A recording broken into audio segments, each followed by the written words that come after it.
हे तो मैं आज आप लोगों को बताऊंगा एक्सेस के बारे में। एक्सेस मतलब क्रॉस साइट स्क्रिप्टिंग। और ये एक अच्छी खासी वल्नरेबिलिटी होती है हमारी वेब एप्लीकेशंस और एप्लीकेशंस में।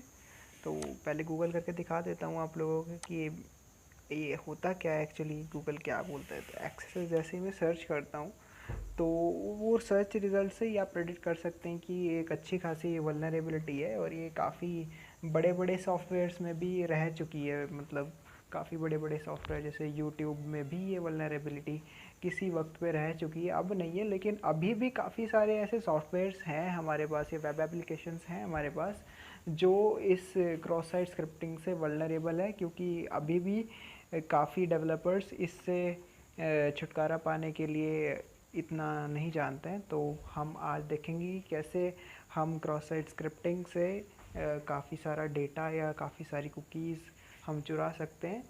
तो अभी मैं आपको इसके प्रैक्टिकल करके दिखाऊंगा अपने लोकल होस्ट पे। और लोकल होस्ट पे मैं प्रैक्टिकल करके दिखा रहा हूँ, तो ये कोई लीगल काम नहीं है।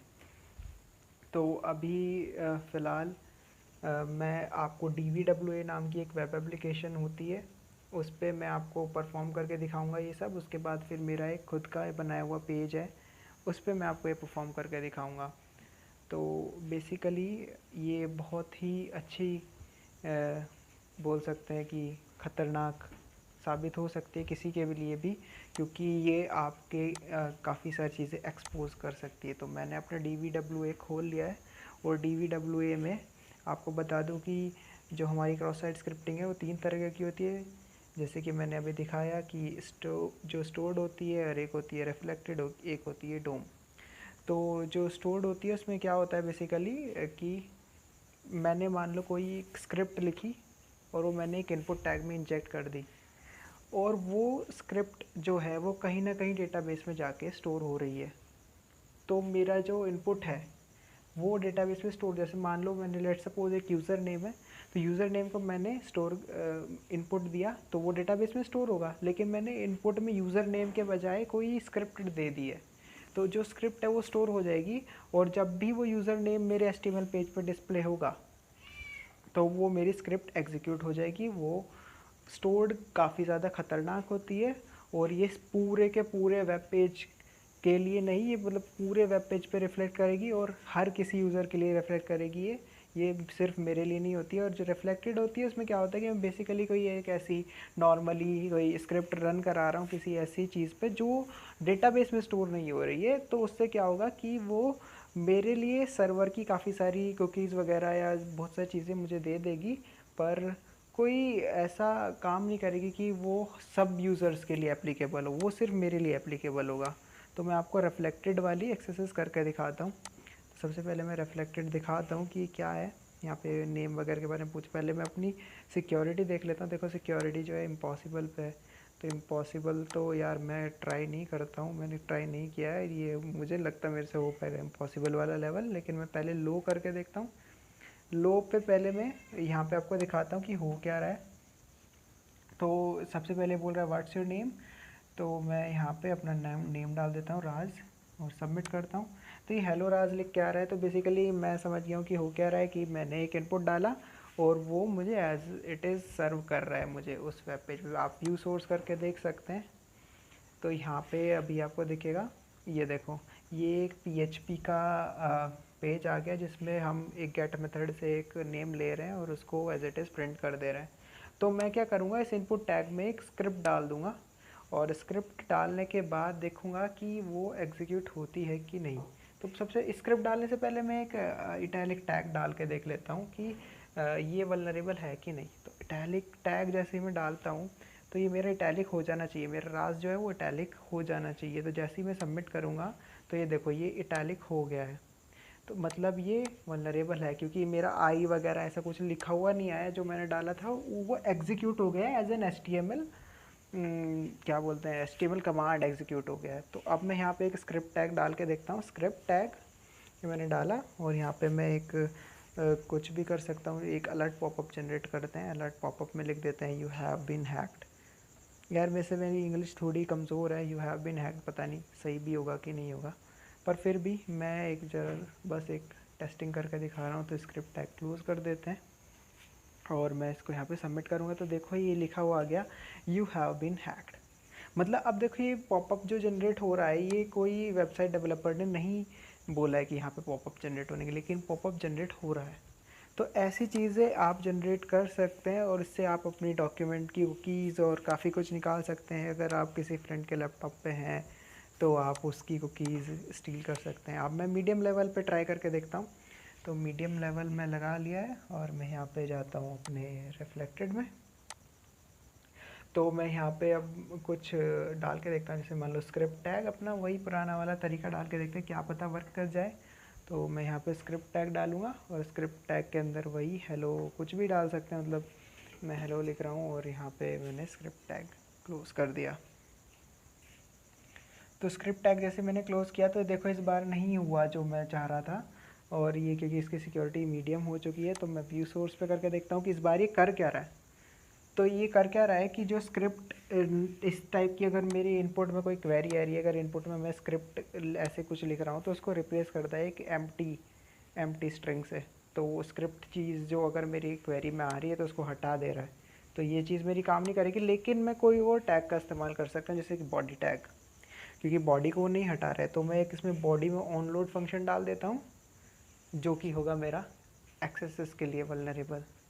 तो यहाँ पे मैं एक अलर्ट पॉपअप जनरेट कर देता हूँ ऑन रोड में और यहाँ पे लिख देता हूँ यू हैव बिन हैक्ड।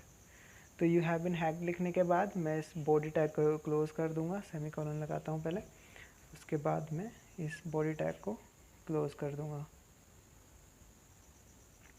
तो ये हो गया मेरा बॉडी टैग क्लोज़ और मैं अब इसको सबमिट करूँगा,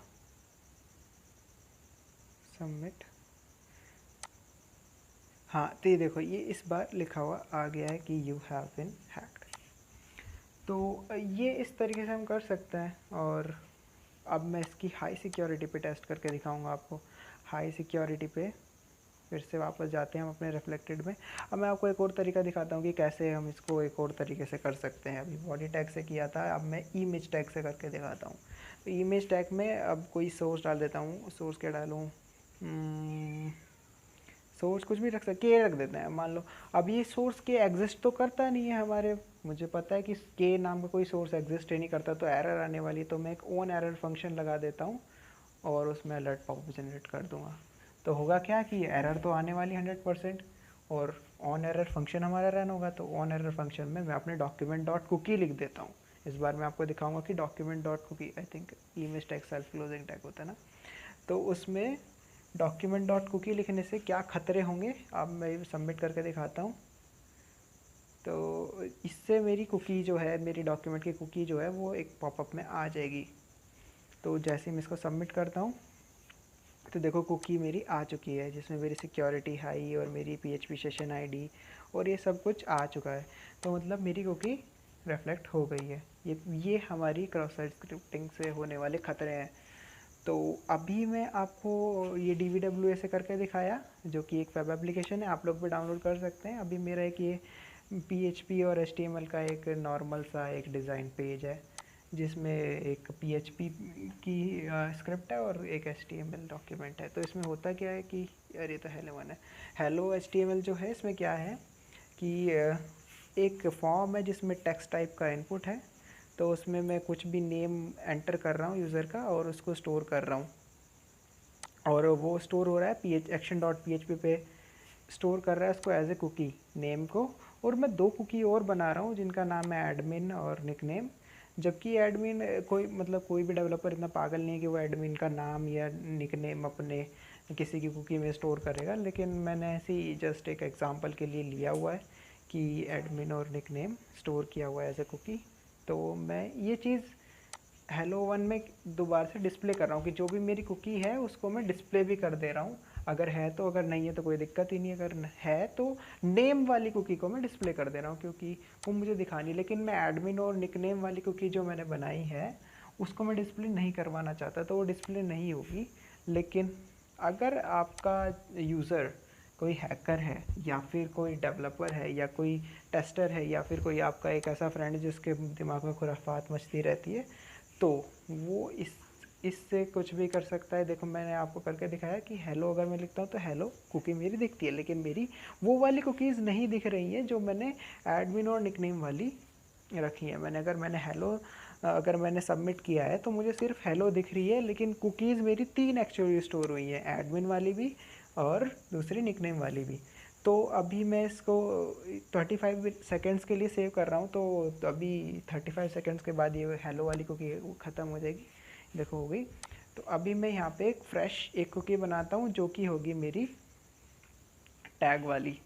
तो इस टाइम पे मैं आपको थोड़ा ये भी बताऊंगा कि हमारे ब्राउज़र्स जो होते हैं वो भी थोड़े इस चीज़ को प्रिवेंट करते हैं।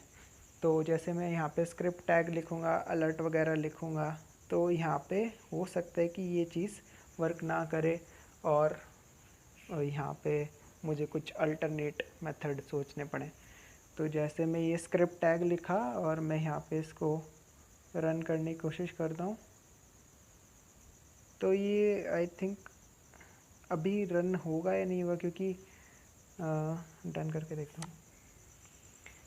और जैसे ही मैं ये action.php पे आया तो मेरी कुकी स्टोर हो चुकी होंगी और मैं वापस से उसी पेज पे आता हूँ। तो ये देखो कुछ मुझे नहीं मिला, हो सकता है मैंने कुछ गलत लिख दिया था या फिर वो ब्राउज़र की वजह से भी कई बार हो जाता है। आप खुद टेस्ट करके देखना, हो जाता है कई बार, या मैंने ही शायद कुछ मिस्टेक कर दी हो।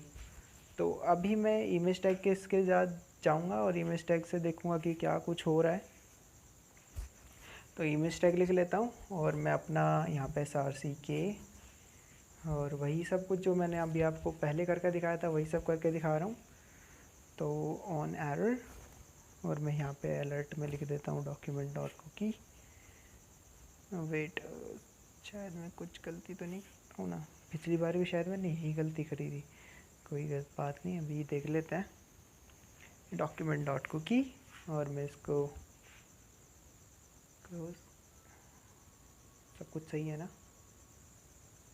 पता नहीं यार, तो पता नहीं क्यों क्या अजीब सी हरकतें कर रहा हूँ यार मैं। ओके, तो मैं यहाँ पे इमेज टैग को क्लोज कर देता हूँ और इसको करता हूँ डन। ये अभी भी नहीं हुआ है शायद, ओ सॉरी, अभी hello.html नहीं हुआ है। तो अभी शायद मुझे कुछ गलती कर दी होगी, क्योंकि अभी काफ़ी टाइम हो चुका है, मुझे नींद वगैरह भी आ रही है, तो उसकी वजह से हो सकता है ये प्रॉब्लम आ गई हो। दोबारा से ट्राई करता हूँ। और एक्चुअली मुझे मेरी कैट भी परेशान कर रही, तो अभी मैं लिख देता हूँ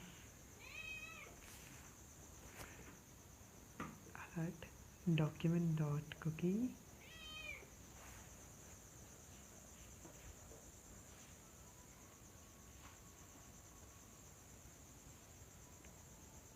तो डन करके देखते हैं action.php। अब इसको हेलो पे लाते हैं, हेलो। तो अभी भी नहीं हुआ है, आई थिंक ये इमेज टैग पर वर्क नहीं कर रहा है। तो मुझे लगता है कि मुझे वो बॉडी वाला ही ट्राई करके देखना पड़ेगा एक बार। हो सकता है कि ब्राउज़र मुझे नहीं अलाउ कर रहा है या PHP मुझे अलाउ, कुछ मतलब हो सकता है, क्योंकि कई बार ऐसा होता है बैकएंड में। अभी मैं यहाँ पे लिखता हूँ बॉडी ऑनलोड और अलर्ट पॉपअप जनरेट करता हूँ। तो ये अभी डॉक्यूमेंट डॉट कुकी और क्लोज करता हूँ, और बॉडी टैग जो है उसको भी क्लोज करना पड़ेगा मुझे इस बार। पहले यहाँ पे एक सेमीकोलन भी लगा दें क्या यार? तो बॉडी टैग, और यहाँ पे मैं सबमिट करता हूँ। तो अभी action.php पे हूँ मैं, अभी मैं हेलो पे आता हूँ। तो हेल देखो, अब इस बार इसने जनरेट कर दिया है। तो इसमें देखो मेरा एडमिन वाली और ये निकनेम वाली कुकी भी आ रही है, जो कि एक डेवलपर जिसने बनाया है पेज वो नहीं चाहता था कि ये वो कोई देखे या कुछ। और ये PHP सेशन ID वगैरह, और ये जो ऊपर वाली क्योंकि ये तो खैर मेरी नेम वाली है ही जो मैंने डाली है, बॉडी और ये सब। तो इस तरीके से आप एक्सेस का यूज़ कर सकते हैं, मतलब वल्नरेबिलिटी टेस्ट कर सकते हैं। पर अगर आपके पास कोई परमिशन नहीं है किसी साइट पे टेस्टिंग करने की, तो आप प्लीज़ ऐसा मत करें, ये इलीगल होता है। और हाँ, आप अपने लोकल होस्ट पे कर सकते हैं, जैसे मैंने अपने लोकल होस्ट पे किया, क्योंकि लोकल होस्ट आपका खुद का ही घर होता है, तो वहाँ पे आप कुछ भी कर सकते हैं। तो आप या फिर आप DVWA भी डाउनलोड कर सकते हैं, वो भी लोकल होस्ट पे ही वर्क करती है। जैसे कि मैंने DVWA इंस्टॉल की हुई है, तो आप DVWA इंस्टॉल कर सकते हैं। तो DVWA भी एक अच्छा खासा टूल है अगर आपको टेस्टिंग करनी है। इसमें काफ़ी सारी चीज़ें मिल जाती हैं, XSS के अलावा भी आप काफ़ी कुछ सीख सकते हैं यहाँ से। और मैं यही कहूँगा कि आप जो कुछ भी करें सिर्फ एथिकली करें, वाइट हैट हैकिंग ही करें, ब्लैक हैट हैकिंग ना करें। Thank you so much.